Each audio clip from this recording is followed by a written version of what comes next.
வணக்கம், நான் உங்களோட பாரதி பேசுகிறேன். இன்றைக்கி வந்து பார்த்தீங்கன்னா கூலி படத்துடைய ப்ரீமியர் ஷோ ப்ளஸ் வந்து டே ஒன்னோடைய கலெக்ஷன் ரிப்போர்ட் தான் வந்து பார்க்க போகிறோம். ஆல்ரெடி பயங்கரமான ஒரு லீடிங்கில் வந்து பார்த்தீங்கன்னா படம் போயிட்டுருக்குது.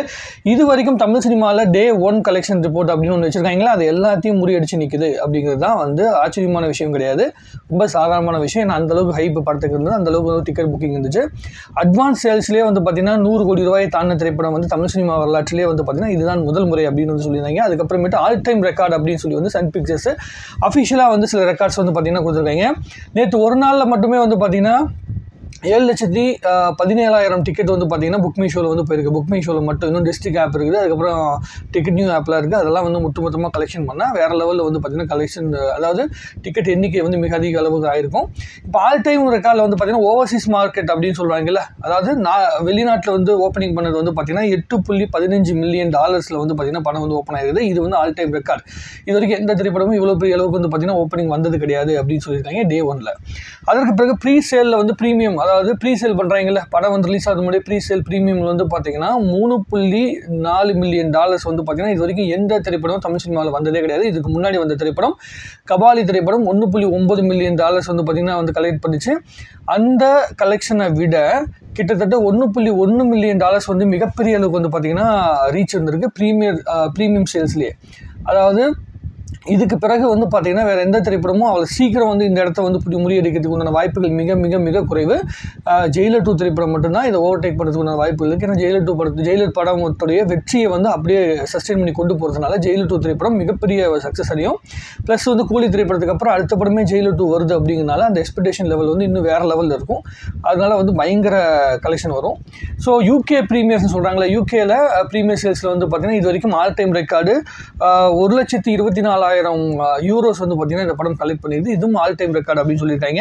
ஆல் டைம் ஓப்பனிங்கான மிக முக்கியமான காரணம் இருக்குது. நார்த் இந்தியாவில் உட்பட எல்லா பத்திரிகைகள் எழுத ஆரம்பிச்சாங்க. 160 கோடியிலிருந்து 180 கோடி வரைக்குமே முதல் நாள் கலெக்ஷன் வரதுக்குண்டான வாய்ப்புகள் உண்டு அப்படின்னு சொல்லியிருக்காங்க. அதாவது முதல் நாள் வேர்ல்டு வைடு கலெக்ஷன் வந்து 160லிருந்து 180 கோடி வரத்துக்குண்டான வாய்ப்புகள் மிக மிக அதிகம் அப்படின்னு சொல்லியிருக்காங்க. ரொம்ப கேரளாவில் வந்து பார்த்தீங்கன்னா 10 கோடி ரூபாயை வந்து பார்த்தீங்கன்னா நெருங்கி வந்து கலெக்ஷன் வந்திருக்கு. தெலுங்குலேயும் வந்து பார்த்தீங்கன்னா 10 கோடி ரூபாய் தாண்டி வந்து கலெக்ஷன் வந்திருக்கு.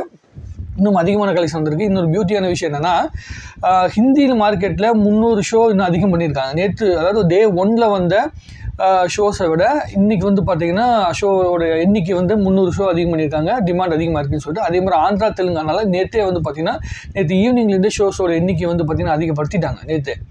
ஸோ இன்னும் கலெக்ஷன் அதிகமாகிறதுக்கான வாய்ப்புகள் மிக மிக அதிகம்னு சொல்லியிருக்காங்க. டே ஒன்னை விட டே 2 தான் அதிக கலெக்ஷன் வரப்போகுது அப்படின்னு சொல்லியிருக்காங்க. டிக்கெட் புக் ஆகிற எண்ணிக்கை மிக அதிகமாக வந்திருக்கு. இதில் பியூட்டியான விஷயம் என்னென்னா, ஹிந்தி மார்க்கெட்டில் முதல் நாளே 8 கோடி ரூபா வந்து பார்த்திங்கன்னா கலெக்ஷன் வந்திருக்கு. டே ஒன்னை விட டே 2 அதிகம் இருக்கும் அப்படின்னு சொல்கிறதுனால நாளைக்கு 10 கோடி ரூபா வரைக்கும் கலெக்ஷன் வரதுக்குண்டான வாய்ப்புகள் இருக்குது அப்படின்னு சொல்லியிருக்காங்க. ஏன்னா ஹிந்தியில் படம் வந்து பார்த்திங்கன்னா கிளிக் ஆயிடுச்சு. தமிழ் சினிமாவை பொறுத்த வரைக்கும் முதல் நாள் வந்து பார்த்திங்கன்னா கமர்ஷியல் சினிமாவுக்கு வந்து மிக்ஸ்டு ரிவ்யூ வரும், அப்புறமேட்டு நெகட்டிவ் ரிவ்யூ வரும், சில படங்களுக்கு பாசிட்டிவ் ரிவ்யூ வரும், எல்லாமே கலந்து தான் வரும். ஸோ இதுக்கு என்ன பண்ணாங்கன்னா, இந்த பிளான்ட் அஜெண்டான்னு சொல்லுவாங்களே, ஆல்ரெடி பிளான் பண்ணி இப்படி தான் நாங்கள் வந்து ரிப்போர்ட் கொடுக்க போகிறோம், இந்த படத்தை வந்து பார்த்திங்கன்னா நாங்கள் ஃபெயிலியர் ஆக்க போகிறோம், அதாவது ஜெயிலர் படத்தை வந்து ஃபெயிலியர் ஆக்கும் அப்படின்னு சொல்லிட்டு ஒரு அஜெண்டா கிரியேட் பண்ணாங்க. அவங்க எல்லாத்துக்குமே வந்து ஒவ்வொரு நடிகரை வந்து ரசிக்கிற குரூப் இருப்பாங்க. அவங்களுக்கு என்னென்னா, ஒரு படமே பார்க்கல, நிறைய பேர் தெரியும், சில பேர் வந்து ரிவ்யூ போட்டுருந்தாங்க. ரிவ்யூ பார்க்கும்போது எனக்கு ரொம்ப ஆச்சரியமாக இருந்துச்சு. நீங்களாம் படம் பார்த்து ரிவ்யூ போட்டிங்களா, இல்லைன்னா வந்து நீங்களா மனசுக்குள்ள ஒரு படத்தை ஓட்டிக்கிட்டு ரிவ்யூ போட்டிங்களா அப்படின்னு தெரியல. எல்லாம் தெளிவாக தான் போய் பார்த்தாங்களா அப்படிங்கிற விஷயம் தெரியல. நேற்று வந்து பார்த்தீங்கன்னா 2 ஷோ பார்த்துருக்கேன், க்ளீனாக பார்த்துருக்கேன். எந்த சீன் வந்து என்ன டைலாக் வந்து எழுதப்பட்டிருக்கு, எதற்காக எழுதப்பட்டிருக்கு அப்படிங்கிற டீட்டெயிலிங்காக கேட்டிங்கன்னா எல்லாம் தெளிவாக சொல்ல முடியும். ஒரு படத்தை முதல் வாட்டி பார்த்த பிறகு உடனே வந்து பார்த்தீங்கன்னா அந்த ரியாக்ட் பண்ணுறோம்ல, அது வந்து வெறும் ரியாக்ஷன் தான், இட்ஸ் நாட் அ ரிவ்யூ. படத்தில் இருக்கிற எல்லா விஷயங்களும் டீப்பாக உட்காந்து எழுதி அதை வந்து புரிஞ்சுக்கிட்டு பண்ணுறது பேர் தான் ரிவ்யூ. சில பேர் ரொம்ப நல்லா ரிவ்யூ பண்ணியிருக்காங்கல்ல, அதாவது தமிழ்நாட்டுக்குள்ளே இருக்கிற ஆன்லைனில் இருக்கிற சில 2K கிட்ஸை தவிர மீதி எல்லா இடங்களையுமே பாசிட்டிவ் ரெஸ்பான்ஸ் வந்திருக்கு. தமிழ்நாட்டிலையும் வந்து படம் பார்த்த அத்தனை பேர் இடத்துலையுமே பாசிட்டிவ் ரெஸ்பான்ஸ் வந்திருக்குது.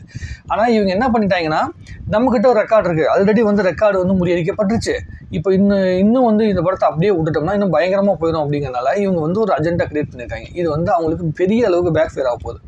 எல்லா நடிகர்களுடைய படங்கள் வரும்போதும் ஒரு கலெக்ஷன் ரிப்போர்ட்டில் பெரிய அளவுக்கு வரும்போதும் நம்மளுடைய நடிகருடைய கலெக்ஷனு அதாவது அவருடைய என்ன சொல்ற ரெக்கார்டுன்னு ஒன்று வச்சிருக்கோம், அந்த ரெக்கார்டெல்லாம் முறியடிச்சிட்டாங்கன்னா நம்ம என்ன பண்ணுறது அப்படின்னு சொல்லி அவங்களுக்குள்ள இருக்க இன்செக்யூரிட்டியில் பண்ணுற விஷயங்கள் தான் இது.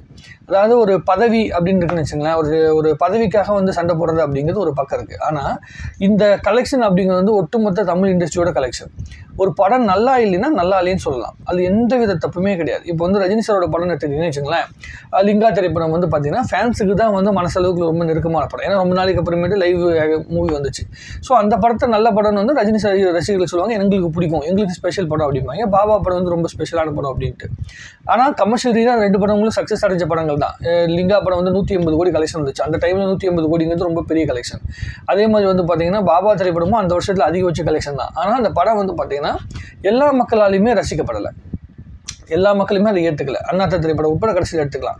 தர்பார் திரைப்படம் கூட வந்து பார்த்தீங்கன்னா போட்ட காசுக்கு மேலே கலெக்ஷன் வந்துருச்சு அப்படிங்கிற விஷயம் எல்லாம் தெரியும். இவங்க என்ன சொன்னாங்கன்னா செகண்ட் ஹாஃப் வந்து தர்பார் படத்தில் வந்து சில கிளைமேக்ஸ் வந்து சரியாக வந்து உட்காரல அப்படிங்கிறனால அந்த படத்துக்கான ஒரு மிக்ஸ்டு ரிவ்யூ வந்துச்சு. இப்போ என்ன பண்ணிடுறாங்கன்னா, ஒன்று நீங்கள் வந்து கலெக்ஷனை பற்றி பேசுனீங்க, இப்போ கூலி திரைப்படம் வந்து எல்லா ரெக்கார்டையும் முறியடிச்சிச்சு. இப்போ என்ன பண்ணுறதுன்னு உங்களுக்கு தெரியல. இந்த ப்ராக்சி புக்கிங் அது இதுன்னு என்னென்னமோ பண்ணி உருட்டி வச்சு ஒரு ரெக்கார்டு வச்சுருந்தாங்க எல்லாருமே. அந்த ரெக்கார்டு எல்லாத்தையும் உடைச்சிருச்சு. இப்போ அடுத்து நமக்கு அந்த ரெக்கார்டு உருவாக்குற வாய்ப்புகள் நம்மகிட்ட இருக்கா? அப்போ கிடையாது. அடுத்த படம் நமக்கு இன்னும் ஒரே ஒரு படம் தானே கையில் இருக்குது. அடுத்து மாநாடு மட்டும் தானே நம்மகிட்ட இருக்குது. மாநாட்டில் என்ன ஊதுனாலும் நம்மளுடைய படத்துக்கு இதுக்கு மேலே கலெக்ஷன் வராது அப்படிங்கிறது அவங்களுக்கு தெரியும். அதனால் அவங்க என்ன பண்ணிட்டாங்க, ஏற்கனவே இருக்கிற கலெக்ஷனுக்கு எந்த அளவுக்கு நம்ம டைலூட் பண்ண முடியும், ஆடியன்ஸுக்கிட்ட இந்த படம் நல்லா இல்லை அப்படிங்கிற விஷயத்தை எந்த அளவு அழுத்தமாக சொல்ல முடியும் அப்படின்னு முயற்சி பண்ணாங்க. ஆனால் இல்லை என்ன பியூட்டினா, கூலி திரைப்படத்துக்கு ஆல்ரெடி 4 நாட்களுக்கு எந்த வித இஷ்யூமே இல்லாமல் படம் பார்க்க அது பாட்டு ஓடிட்டே இருக்கும். இன்னொரு விஷயம் என்னன்னா, முதல் நாளோட செகண்ட் டே வந்து கலெக்ஷன் வந்து இன்க்ரீஸ் ஆயிடுச்சு அப்படின்னாலே ஆட்டோமேட்டிக்காக தேர்ட் டே ஃபோர்த் டே பயங்கரமாக போயிடும். நம்ம வந்து ஞாயிற்றுக்கிழமை இன்னும் மிகப்பெரிய அளவுக்கு வந்து பார்த்திங்கன்னா ரீச் ஆகுதுக்கான வாய்ப்புகள் உண்டு. எந்த வித தடை இல்லாமல் இந்த 4 நாட்கள் படம் ஓடிடும். அதற்கு பிறகு வந்து கொஞ்சம் டவுன் இருக்கும். எப்பயுமே வந்து பார்த்திங்கன்னா 50% மேலே வந்து டவுன் இருக்கும். அதுக்கப்புறம் மறுபடியும் வந்து இன்க்ரீஸ் ஆகி போகும். அது எந்த அளவுக்கு டைலூட் பண்ண முடியுமோ அந்த அளவுக்கு டைலூட் பண்ணுறதுக்குண்டான விஷயத்தை ஆன்லைனில் வந்து இவங்க ட்ரை பண்ண முயற்சி பண்ணாங்க. ஆனால் அது வந்து ஆடியன்ஸ்ட்டு போய் ரீச் ஆகிட்டு மற்ற எல்லா ஸ்டேட்லையுமே படம் ரிலீஸ் ஆகும்போது எல்லாருமே படத்தை ரசிக்க ஆரம்பிச்சதுக்கப்புறம் நம்ம ஒன்றுமே பண்ண முடியாது. அதுக்கு உதாரணம் தான் இந்த கூலி படத்துடைய மிகப்பெரிய ரெஸ்பான்ஸு. அதே மாதிரி நேற்று வந்து காலையில் இவங்க வந்து நெகட்டிவ் ப்ரொபகண்டாலாம் ஆரம்பித்தாங்க. ஆனால் நேற்று ஈவினிங்கு நைட்டில் வந்து பார்த்திங்கன்னா ஷோஸ் இன்க்ரீஸ் பண்ணியிருக்காங்க. ஹிந்தி பெல்ட்லேயும் வந்து ஷோஸ் இன்க்ரீஸ் பண்ணியிருக்காங்க, தெலுங்கு பெல்ட்லேயும் வந்து ஷோஸ் இன்க்ரீஸ் பண்ணியிருக்காங்க. இதெல்லாம் எதனால் நடந்திருக்கு? படம் நல்லா போயிருக்கு, ஆடியன்ஸை போய் ரீச் ஆயிருக்கு அப்படிங்கிறதா. இன்னொரு விஷயம் வந்து வார் 2 திரைப்படத்துக்கு பயங்கரமாக வந்து பில்டப் பண்ணாங்க. நாங்கள் வந்து ஜூனியர் என்டிஆருக்காக வார் 2 திரைப்படத்துக்கு நாங்கள் வந்து சப்போர்ட் பண்ண போகிறோம் அப்படிங்கிற மாதிரிலாம் பேசிட்டு இருந்தாங்க. ஆனால் அதுக்கப்புறம் வந்து வார் 2 திரைப்படம் வந்து பெரிய அளவுக்கு ரெஸ்பான்ஸ் இல்லை.